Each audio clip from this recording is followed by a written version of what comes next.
Well, finding teachers and substitutes has been an issue for the past several years at schools. Some say it's due to the pandemic and changes to the classroom setting. Tennessee Senator Ken Yeager filed a bill to help school districts across the state address these ongoing staffing challenges. WATE 6 On Your Side reporter Kristen Gallant walks us through how this could impact our local school systems. Lori, teachers, substitute teachers, and bus drivers are especially needed here in our area. This bill would allow retired teachers to work as substitutes for a longer amount of time without losing their benefits.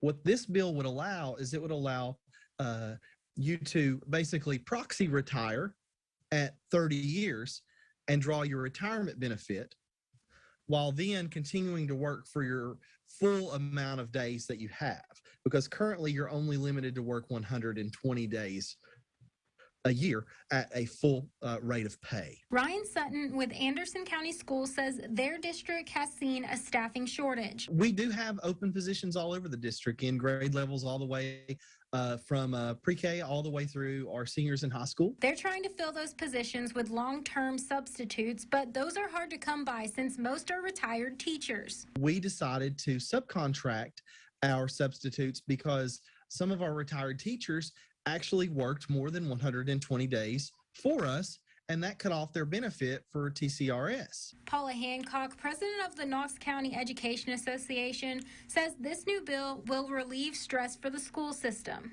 So if they are not going to impact their TCRS retirement and they can come back into the classroom, and the way I read the bill is they actually can, come back and do what they're licensed to do, especially if they already have their license and their license is not expired.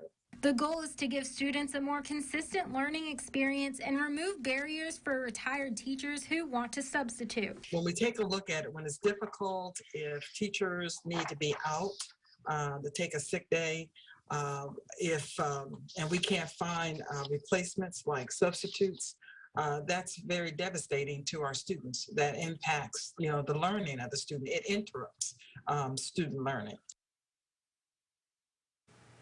Now, the bill is still in the committee stage and has a ways to go before it can become law. Lori? All right, Kristen, thank you. And we want to let you know we did reach out to other school systems. A spokesperson with Sevier County Schools told us, quote, like many districts in East Tennessee, we have experienced staff shortages in a variety of areas, and we are glad to see our legislators address this issue, end quote.